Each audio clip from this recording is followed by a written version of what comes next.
Welcome to We Don't Color on the Dog podcast.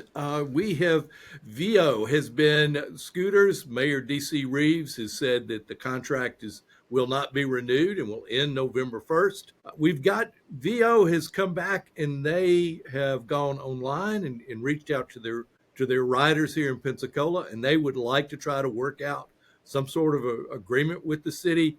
We're fortunate enough to have Celeste Brown. She is the policy and partnerships manager for VEO. Celeste, thank you for doing this. Thank you so much for having us. We really appreciate the opportunity. Why is this account important to y'all? Well, it's incredibly important because in Pensacola, we have heard from so far since, as you mentioned, our campaign, over 750 riders since we launched it less than 24 hours ago. And we're hearing from folks that are using our vehicles to get to and from work, to get around downtown, disabled veterans that are utilizing it as a means of transportation, right? And so for us, we always want to remain in communities where our residents are excited about and utilizing VEO for a numerous amount of reasons. Now, you mentioned on the website that 1 out of 3 Pensacolians are taking advantage of the system. Or y'all have got a different set of data than the mayor mentioned.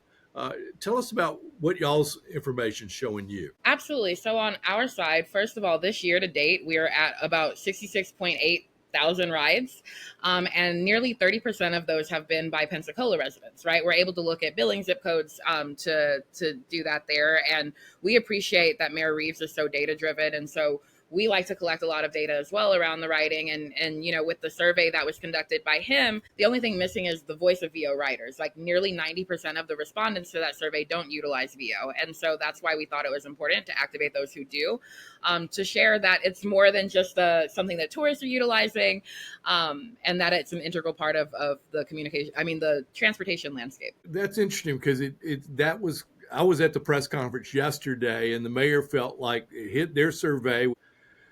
I didn't. It was over 600 people responded. That about over 50% did not want to renew the contract.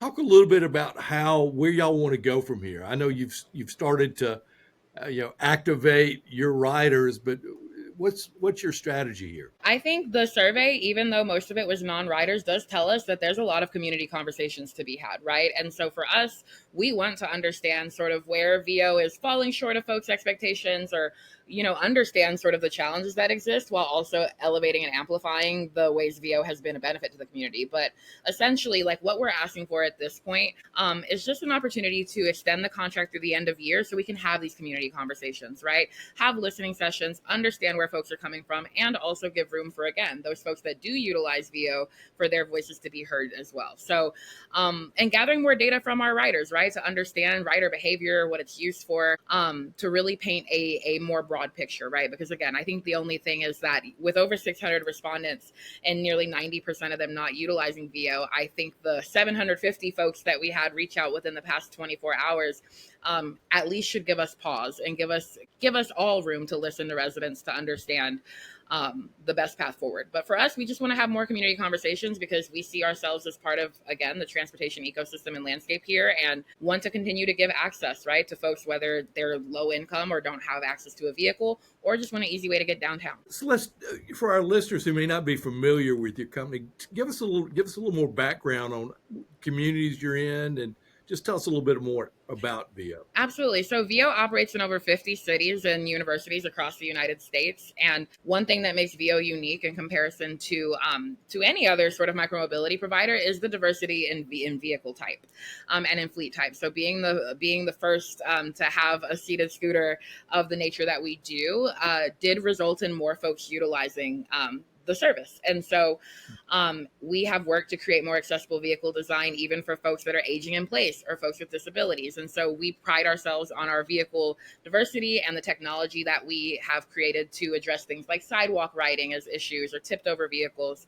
And we work to also promote access to folks who may otherwise not have access to transportation through our VEO Access program, which is a program that for anyone who receives local or state assistance, they're able to sign up for reduced rates. And so it can help folks re-entering the job force or to get to the grocery store. And so, I think when folks think about scooters, they may think about tourists or young folks, but our data has shown us across the country that all sorts of people are using VEO for all sorts of reasons. Yeah, I think locally we probably think of it more as tourist oriented and didn't ever, but your data is interesting because that's not quite the impression I think people have. How are we size wise, city wise for the other cities that y'all are in? Are we on the small side, or how do we match up that way?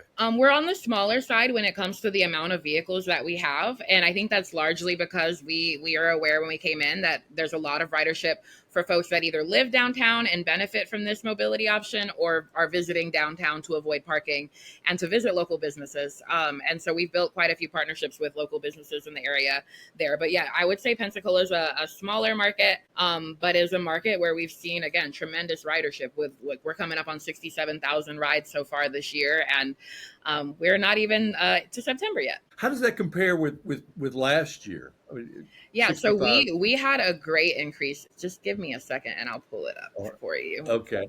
I'm going to pull up last year where we were at exactly this point. But I know it's been a pretty steady increase this year. One moment. I'm so sorry. No, don't worry about it. Okay, this time last year we're at 66.7, I think is what I said right now, or 66.8 thousand currently. This time last year we were at 54.8. And so that's another thing to mention, right, is that we have seen an increase year over year, month over month in our ridership in Pensacola, and have shared this information with our program manager at the city. And so like the demand is there, and there is revenue sharing involved with the city too. So I think that that's why there's opportunity for us to continue this conversation and see ways that we can partner in ways that benefit all residents, whether they ride VEO or not. So what's the next step for VEO in this process? So the next step is for us to continue the community conversations we've already began to have and continue engaging our riders. And we are hopeful that we can revisit an opportunity with the city to try to extend our contract through the end of the year. At least, again, just to gather more data and then make our decision from there on what moving forward looks like. But we are more than willing to partner in the ways that the community sees best fit to continue to have this transportation option available in Pensacola. Great. Celeste, thank you so much for doing this.